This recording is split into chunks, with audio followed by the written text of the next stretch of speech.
Isang political firestorm ang bumulaga sa Senado kamakailan lang.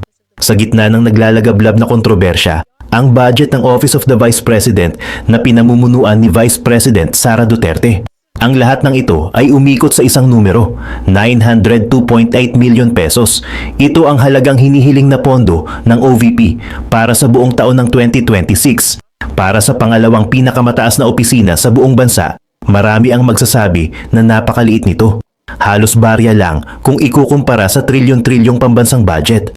Pero ang simpleng numerong ito ang naging mitya ng isang pambihirang kaganapan sa loob ng Senado.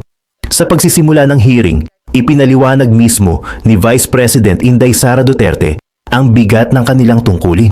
Sinabi niya na ang OVP ay mayroong isang natatanging posisyon sa burokrasya ng gobyerno. Ang hinihiling nilang 902,895,000 pesos na budget para sa year 2026 ay hindi raw isang luho, kundi ito ang magiging gasolina para maipagpatuloy ang kanilang misyon, ang maghatid ng mabilis, abot kamay at tumutugon na serbisyo publiko para sa kapakanan ng bawat isang Pilipino.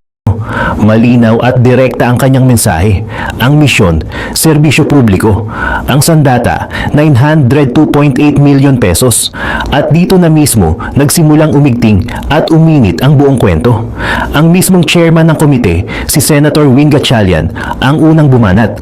Ngunit hindi ito isang atake. Ito ay isang nakakagulat na pagtatanggol.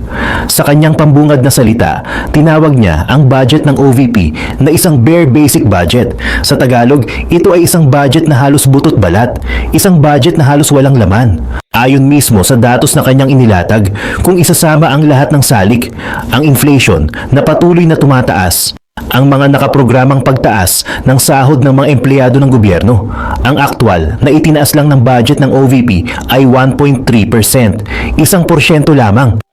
Sa isang mundo kung saan ang budget ng mga ahensya ay tumatalo ng bilyon-bilyon, ang 1.3% ay parang isang patak lamang ng tubig sa gitna ng malawak na karagatan. Pero hindi pa dyan nagtapos ang pagsuporta ni Gatchalian.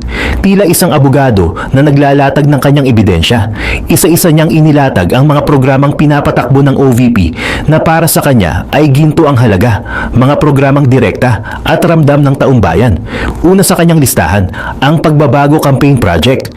Sa unang tingin, simpleng pamimigay lang ito ng school supplies. Pero isipin ninyo ito mga kabayan, umabot na sa 403,000 na estudyante ang nabigyan ng mga gamit pang eskwela. Sa isang pamilyang ang inaalala ay ang isasaing sa susunod na araw. Ang isang set ng notebook, lapis at pambura ay hindi lamang gamit. Ito ay isang malaking kabawasan sa kanilang mga gastusin. Ito ay ang tiket para sa isang bata na makapasok sa eskwela at mangarap. Pangalawa, ini-highlight niya ang Pansarap Project, isang feeding program na ang target ay ang mga severely wasted students. Masakit pakinggan ang terminolohiya, pero ito ang brutal na katotohanan sa ating bansa. Halos 20% ng ating mga mag-aaral, ayon sa mga pag-aaral, ay malnourished. Sila ang mga batang pumapasok sa eskwela na kumakalam ang sikmura. Paano sila matututo kung ang kanilang katawan ay nanghihina sa gutom? Sa pamamagitan ng Pansarap Project, mahigit 16,000 estudyante na ang nabigyan ng masustansyang pagkain. Ito ay hindi lang basta pagpapakain. Ito ay isang sandata laban sa kahirapan at kamangmangan. Pangatlo sa kanyang binanggit ay ang Kalusugan Food Truck. Huwag ninyong isipin na isa lang itong ordinaryong food truck na nagbebenta ng pagkain. Ito ay isang mobile kitchen na parang isang anghel na bakal na dumarating sakay ng gulong. Ang misyon nito, rumesponde sa mga lugar na sinalanta ng kalamidad. Kapag may bagyo, lindol o pagbaha, ang food truck na ito ay isa sa mga unang dumarating para maghatid ng mainit na pagkain sa mga evacuees na nawalan ng lahat. Mahigit 6,500 na biktima na ng sakuna ang kanilang natulungan. Sa oras ng trahedya, kung saan ang lahat ay malamig at madilim, ang isang tasang mainit na lugaw o sabaw ay parang isang mainit na yakap mula sa gobyerno. At ang pang-apat na programang kanyang pinuri ay ang RICE program o ang Relief for Individuals in Crisis and Emergencies, bigas. Ang pundasyon ng bawat hapagkainang Pilipino. Ang sagot sa pinakasimpleng tanong ng bawat pamilyang Pilipino, anong kakainin natin? Nagbibigay ang OVP ng bigas sa mga pinakamahihirap nating kababayan. lalo na sa mga nasa gitna ng krisis. At ang numero, mga kabayan, ay nakakalula. Umabot na sa 100 at 77,000 benepisyaryo ang nabigyan ng bigas sa ilalim ng programang ito.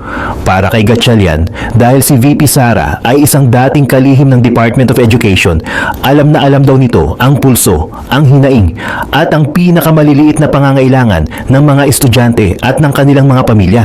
Kaya't ang kanyang suporta ayon sa kanya ay buong buo at walang pag-aalinlangan. Pero mga kabayan, hindi lahat ng nasa silid ay handa ng pumalakpak. Pumasok sa eksena si Senator Erwin T. Tulfo, isang batikang investigador na kilala sa kanyang matalas na mata at sa pagbusisi sa bawat detalye. Ang kanyang mga tanong parang isang laser-guided missile na direktang tumututok sa target. Ang kanyang unang surgical strike, napansin niya na mula sa orihinal na proposal na 942 million pesos, bigla itong naging 900.8 million pesos na lamang sa National Expenditure Program. May nawawalang 39,149,000 pesos. Ang tanong niya na direktang nagpakaba sa marami. Ano po mga proyekto o programa na maapektuhan po nito? Ito pong slash po ng 39.143 million, Mr. Chair. Ang sumagot, si Attorney Sanchez mula sa Office of the Vice President. Kalmado pero direkta ang kanyang paliwanag. Ang halagang hindi raw isinama ng Department of Budget and Management ay para lamang sa mga ICT equipment, mga computer, server at iba pang high-tech na gamit para sa kanilang opisina. Tiniyak niya na sila na ang bahalang mag-reprioritize at magtatrabaho sa kung anong budget ang ibinigay sa kanila. Ang ipinahihiwatig, magtitipid sila sa gamit pang opisina pero hinding-hindi sila magtitipid sa serbisyong direkta sa tao. Pero hindi pa tapos si Senator Erwin Tulfo. Ang sunod niyang tanong, Ano-ano po, Mr. Chair, mga bago existing programs ng OVP na popondohan po ng OVP this year? ayon sa OVP, ipagpapatuloy lang daw nila ang mga nasimulan na.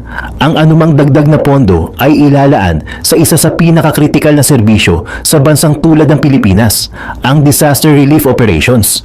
At dito, may isang partikular na programa na pumukaw sa atensyon at interes ni Senator Erwin, ang Aljanasa Kit Assistance at Sympathy Flower Program.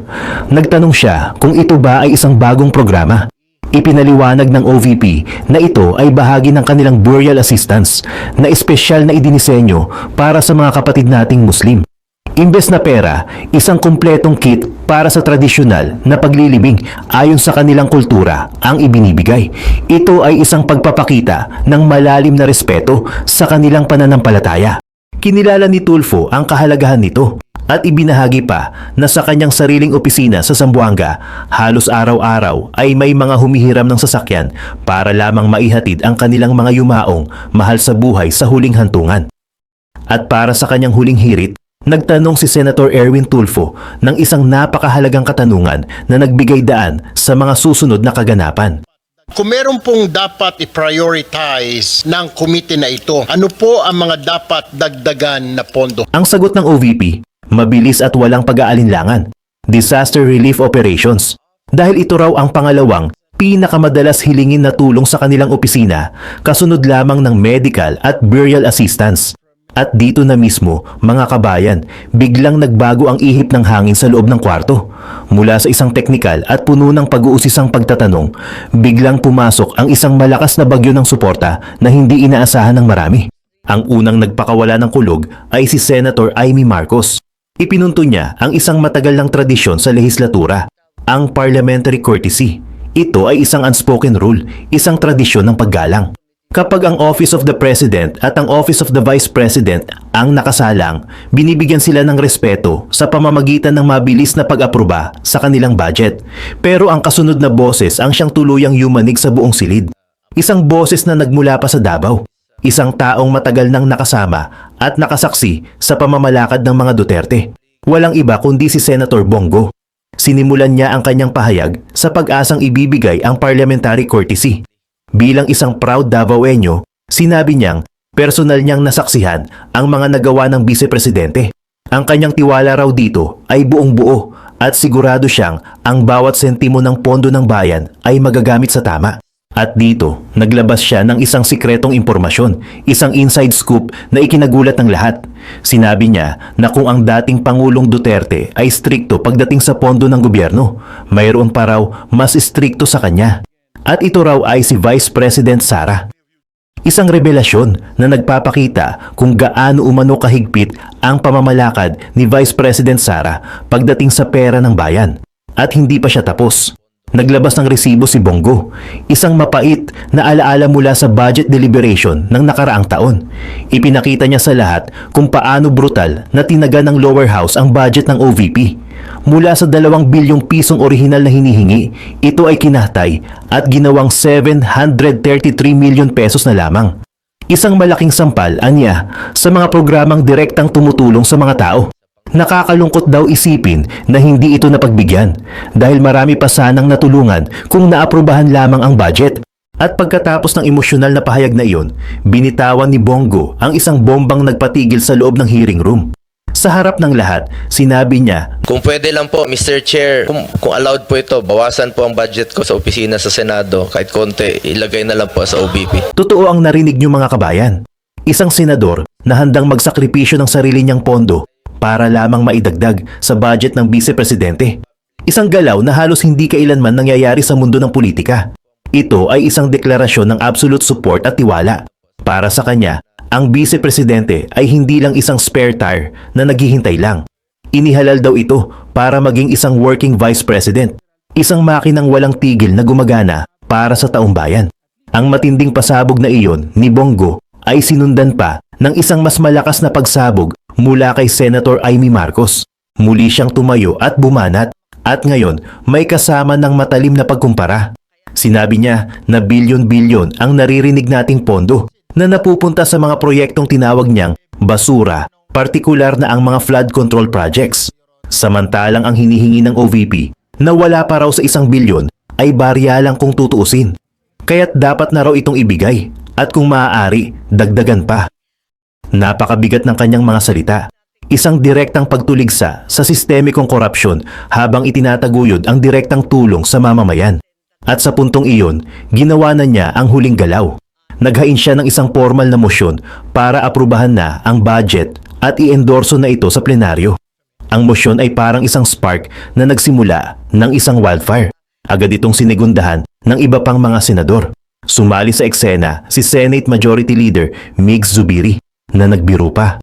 Sinabi niya na susuportahan niya ang motion na may amendment o dagdag na yung budget daw ni Senator Bongo ay formal nang idagdag sa OVP dahil siya na mismo ang nag-alok nito. Ang tensyonadong hearing biglang nabalot ng tawanan, ngunit sa likod nito ay ang seryosong pagkakaisa. Sumunod na nagpahayag ng kanilang buong suporta sina Senator Bato de la Rosa, Senator Robin Padilla at Senator Jinggoy Estrada. Halos lahat ng senador na nasa silid ay iisa na ang boses. Ang motion ay formal na inilatag. Mayroon bang sino mang kumukontra? Natahimik ang bulwagan? Wala. Sa isang malakas na pagpalo ng martilyo, ang 900.2 million budget ng Office of the Vice President ay opisyal ng aprobado sa committee level. Mas mabilis pa sa pagpikit ng mata. Mas mabilis pa sa kidlat.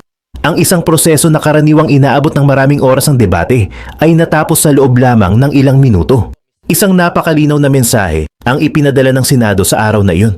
Sa kabila ng lahat ng ingay, bangayan at hidwaan sa politika, pagdating sa serbisyo para sa mga mahihirap, handa silang magkaisa at isang tabi ang kanilang mga pagkakaiba.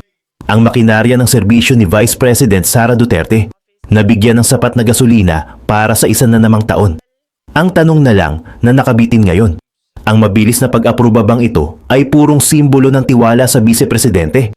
O isa itong political strategy na may mas malalim pang kahulugan? Ano man ang sagot, isa ang sigurado. Ang kwento ng budget na ito ay tapos na sa isang kabanata. Ngunit ang epekto nito sa milyon-milyong Pilipinong umaasa sa tulong ay ngayon pa lamang tunay na magsisimula.